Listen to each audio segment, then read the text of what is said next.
أعوذ بالله من الشيطان الرجيم.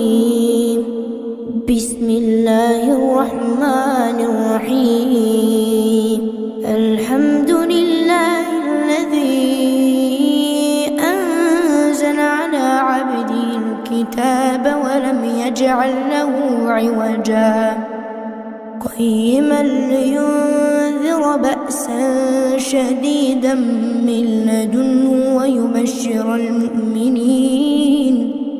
ويبشر المؤمنين الذين يعملون الصالحات أن لهم أجرا حسنا ماكثين فيه أبدا وينذر الذين قالوا اتخذ الله ولدا ما لهم به من علم ولا لآبائهم كبرت كلمة تخرج من أفواههم إن يقولون إلا كذبا فلعلك باخع نفسك على آثارهم إن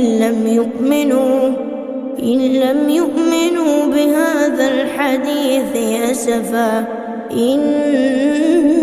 جعلنا ما على الأرض زينة لها لنبلوهم أيهم أحسن عملا وإنا لجاعلون ما عليها صعيدا جرزا أم حسبت أن أصحاب الكهف والرقيم كانوا من آياتنا عجبا إذ أوى الفتية إلى الكهف فقالوا ربنا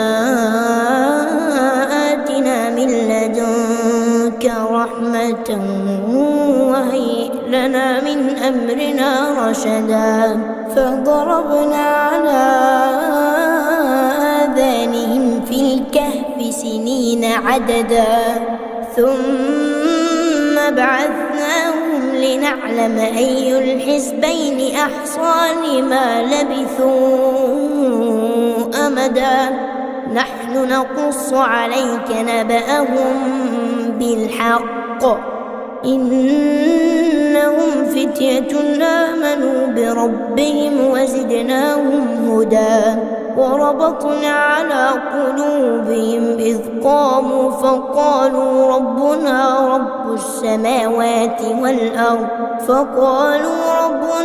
رب السماوات والأرض لن ندعو من دونه إلها لقد قلنا إذا شططا هؤلاء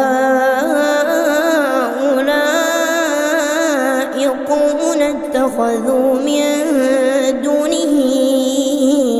آلهة لولا يأتون عليهم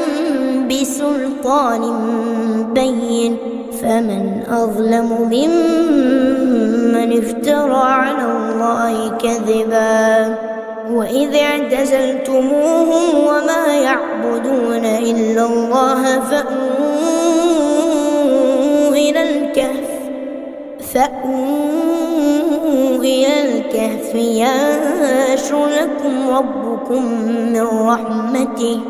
ينشر لكم ربكم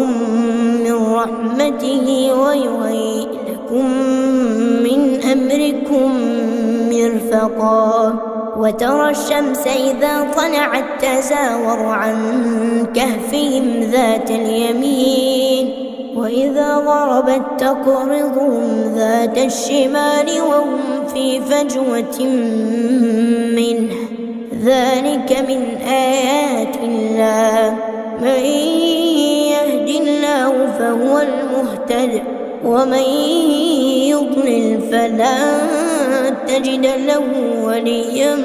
مرشدا وتحسبهم أيقاظا وهم رقود ونقلبهم ذات اليمين وذات الشمال وكلبهم باسط ذراعيه بالوصيد لو اطلعت عليهم لوليت منهم فرارا ولملئت منهم رعبا وكذلك بعثناهم ليتساءلوا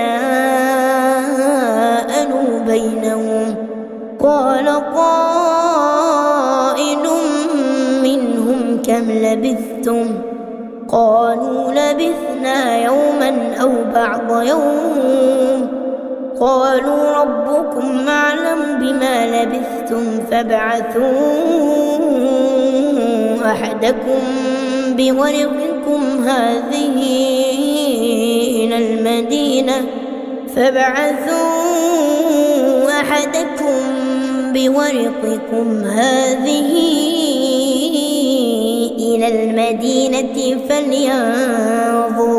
فلينظر أيها أزكى طعاما فليأتكم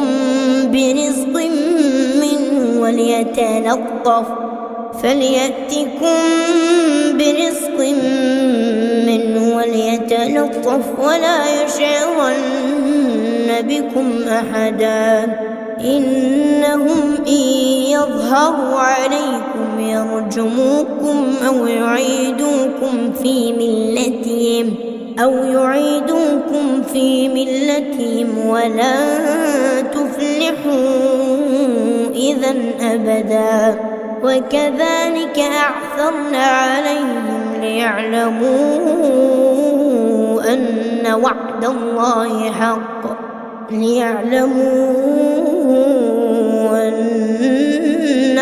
الله حق وأن الساعة لا ريب فيها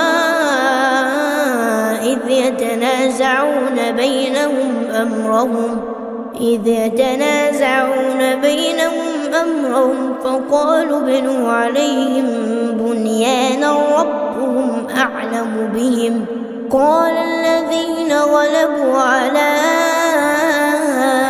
أمرهم لنتخذن عليهم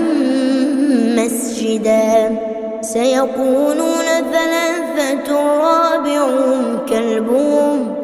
ويقولون خمسة سادسهم كلبهم رجما بالغيب ويقولون سبعة وثامنهم كلبهم قل ربي أعلم بعدتهم ما يعلمهم إلا قليل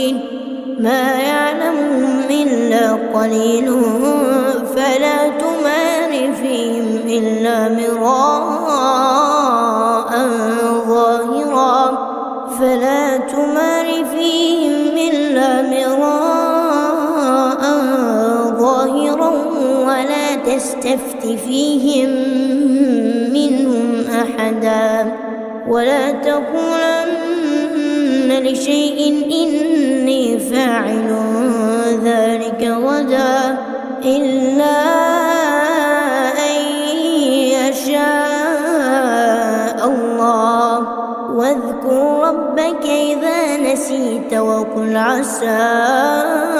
أن يهديني ربي لأقرب من هذا رشدا ولبثوا في كهفهم 300 سنين وازدادوا 9 قل الله أعلم بما لبثوا له غيب السماوات والأرض أبصر به وأسمع ما لهم من دونه من ولي ولا يشرك في حكمه أحدا واتل ما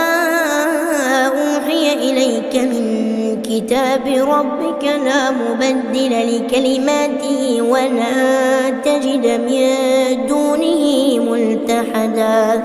واصبر نفسك مع الذين يدعون ربهم بالغداة والعشي يريدون وجهه ولا تعد عيناك عنهم تريد زينة الحياة الدنيا ولا تطع من أغفلنا قلبه عن ذكرنا واتبع هواه وكان أمره فرطا. وقل الحق من ربكم فمن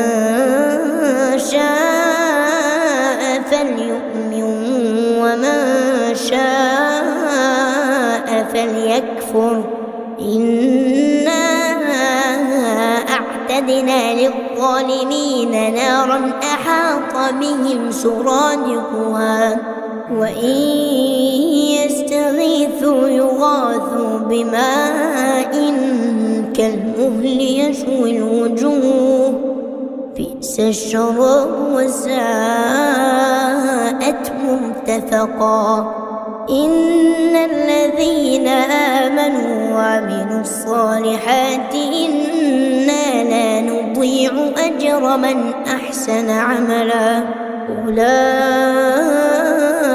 لهم جنات عدن تجري من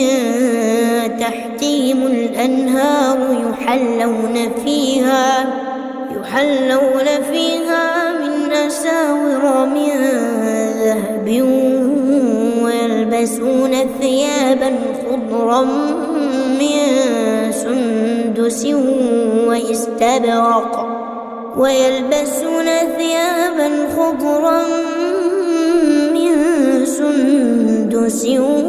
واستبرق متكئين فيها على الأرائك نعم الثواب وحسنت مرتفقا. واضرب لهم مثل الرجلين جعلنا لأحدهما جنتين من أعناب وحففناهما بنخل وجعلنا بينهما زرعا. كلتا الجنتين آتت أكلها ولم تظلم منه شيئا وفجرنا خلالهما نهرا. وكان له ثمر فقال لصاحبه وهو يحاوره أنا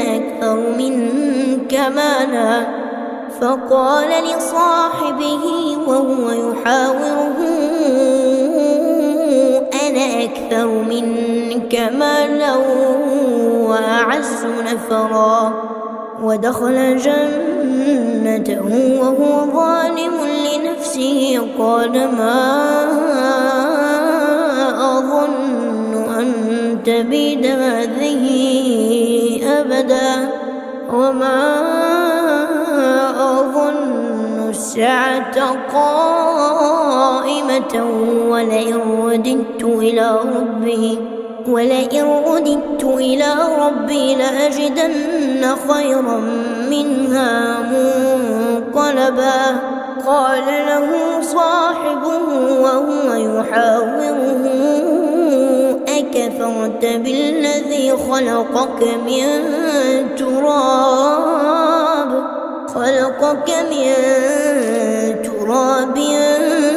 ثم من نطفة ثم سواك رجلا لكن هو الله ربي ولا أشرك بربي أحدا. ولولا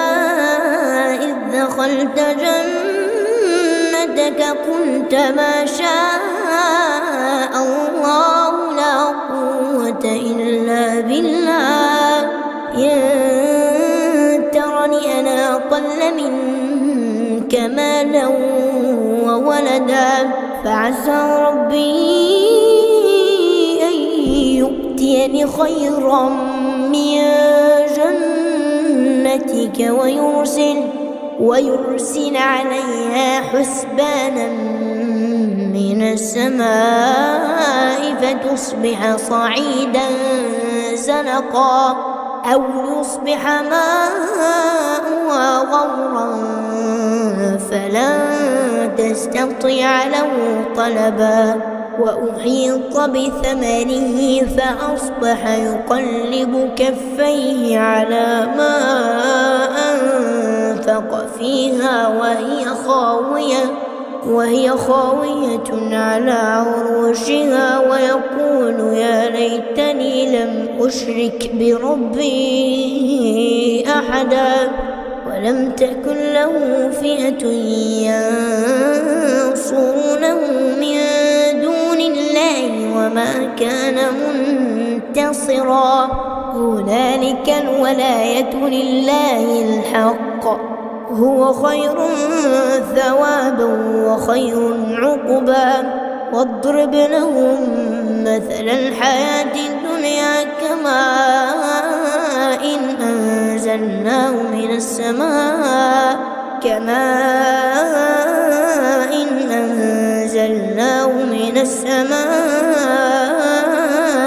فاختلط به نبات الأرض فأصبح هشيما تذروه الرياح وكان الله على كل شيء مقتدرا المال والبنون زينة الحياة الدنيا والباقيات الصالحات خير عند ربك ثوابا وخير أملا ويوم نسير الجبال وترى الأرض بارزة وحشرناهم فلم نغادر منهم أحدا وعرضوا على ربك صفا لقد جئتمونا كما خلقناكم أول مرة بل زعمتم أن لن نجعل لكم موعدا ووضع الكتاب فترى المجرمين مشفقين مما فيه ويقولون يا ويلتنا ما لهذا الكتاب لا يغادر صغيرة ولا كبيرة إلا أحصاها ووجدوا ما عملوا حاضرا ولا يظلم ربك أحدا وإذ قلنا للملائكة اسجدوا لآدم فسجدوا إلا إبليس كان من الجن ففسق عن أمر ربه أفتتخذونه وذريته أولياء من دوني وهم لكم عدو بئس للظالمين بدلا ما أشهدتهم خلق السماوات والأرض ولا خلق أنفسهم وما كنت متخذ المضلين عضدا ويوم يقول نادوا شركائي الذين زعمتم فدعوهم فلم يستجيبوا لهم وجعلنا بينهم موبقا ورأى المجرمون النار فظنوا أنهم مواقعوها ولم يجدوا عنها مصرفا ولقد صرفنا في هذا القرآن للناس من كل مثل وكان الإنسان أكثر شيء جدلا وما منع الناس أن يؤمنوا إذ جاءهم الهدى ويستغفروا ربهم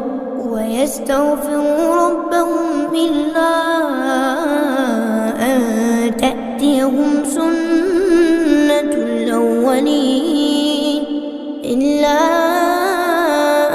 أن تأتيهم سنة الأولين أو يأتيهم العذاب قبلا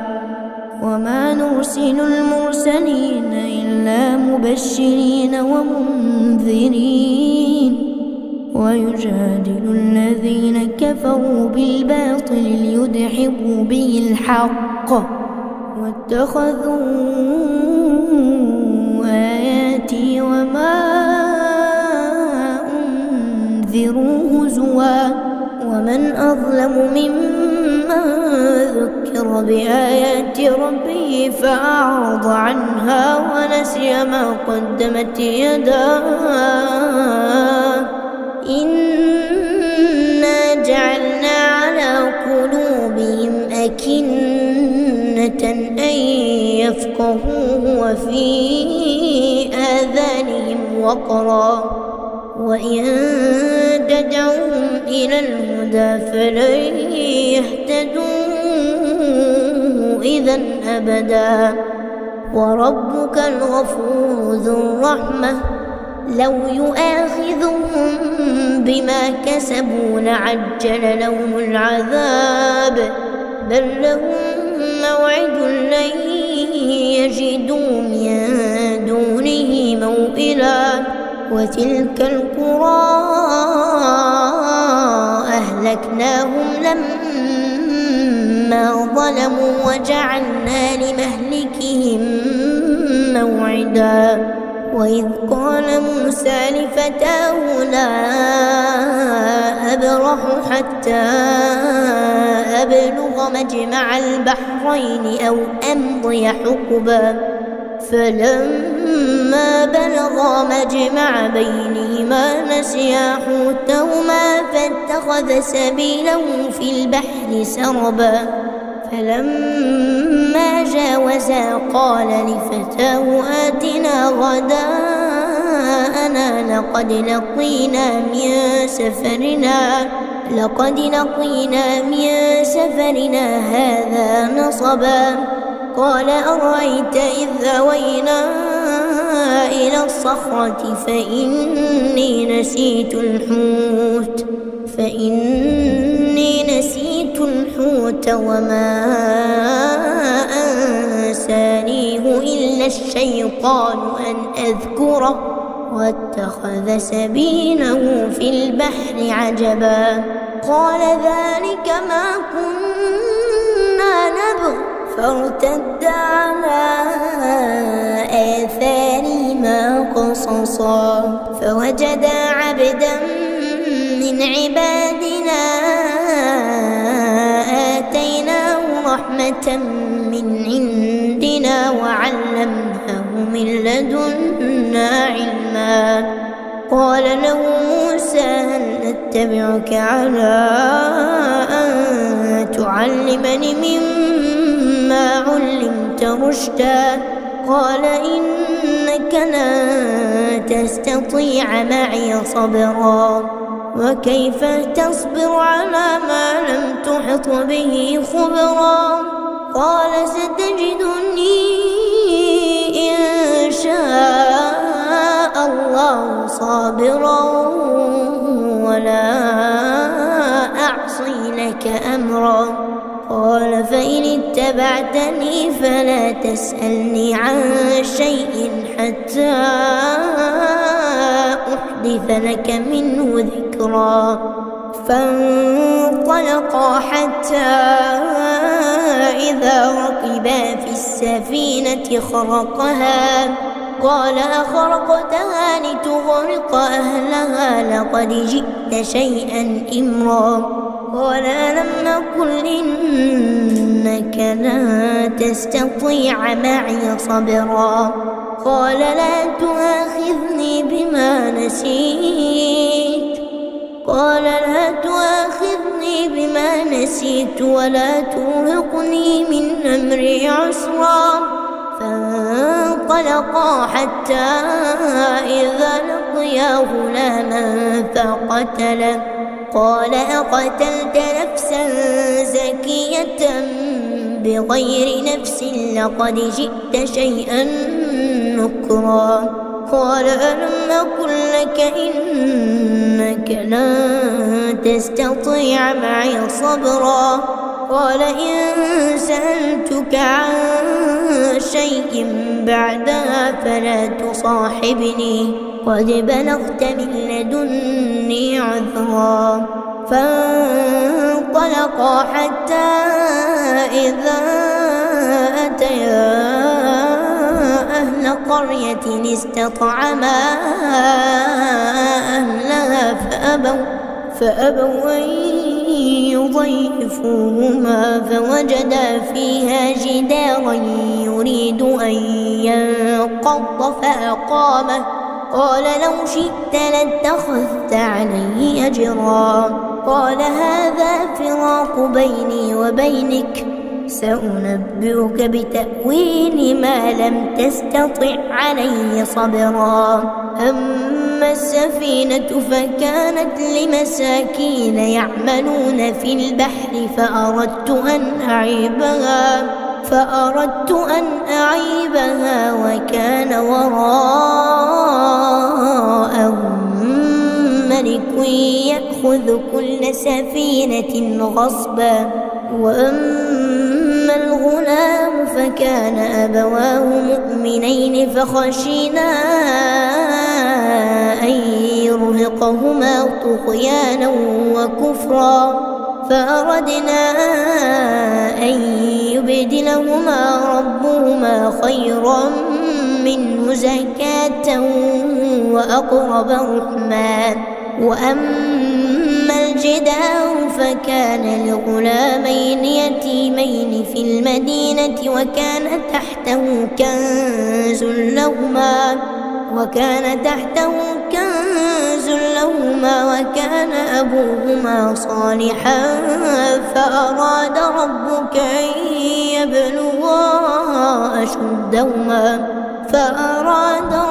أن يبلغا أشدهما ويستخرجا كنزهما رحمة من ربك وما فعلته عن أمري ذلك تأويل ما لم تسطع عليه صبرا ويسألونك عن ذي القرنين قل سأتلو عليكم منه ذكرا إنا مكنا له في الأرض وآتيناه من كل شيء سببا فأتبع سببا حتى إذا بلغ مغرب الشمس وجدها تغرب في عين حمئة ووجد عندها قوما قلنا يا ذا القرنين إما أن تعذب وإما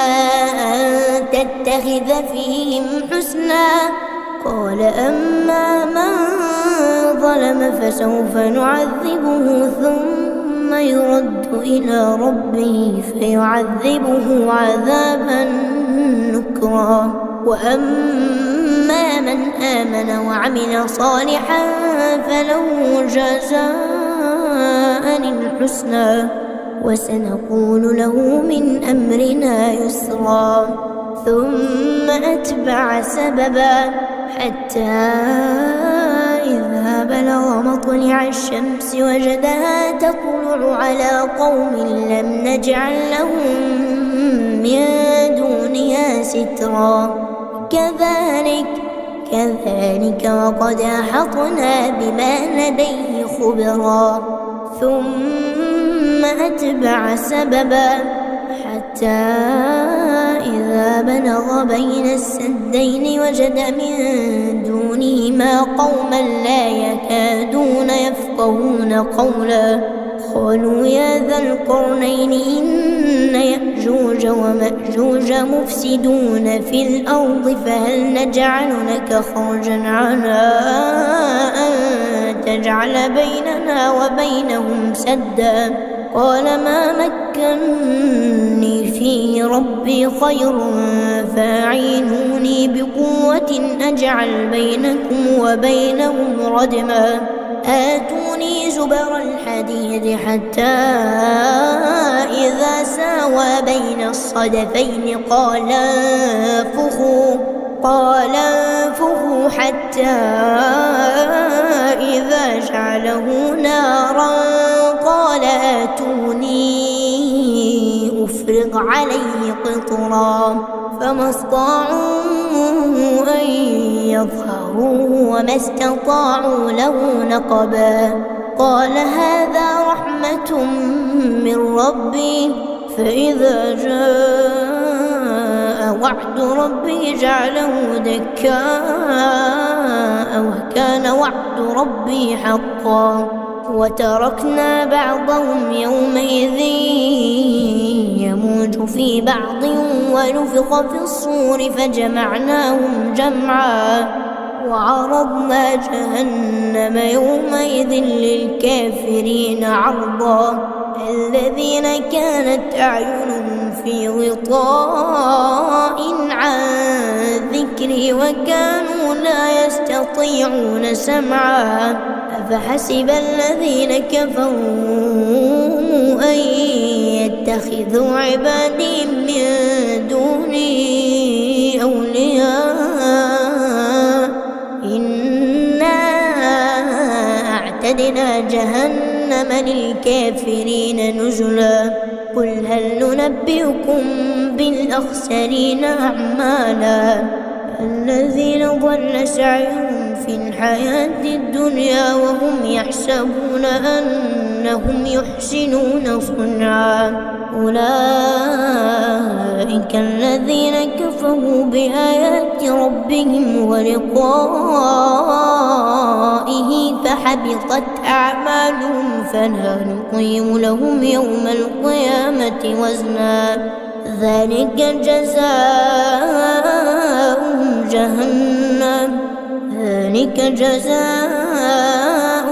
جهنم بما كفروا واتخذوا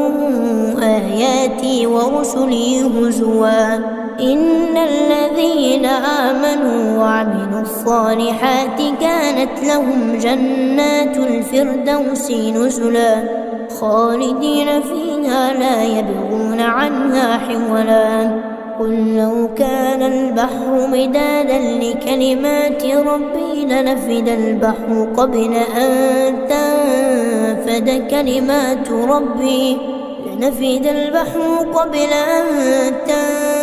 كلمات ربي ولو جئنا بمثله مددا قل إنما أنا بشر مثلكم يوحى إلي أنما إلهكم إله واحد فمن كان يرجو لقاء ربه فليعمل عملا صالحا ولا يشرك بعبادة ربه أحدا.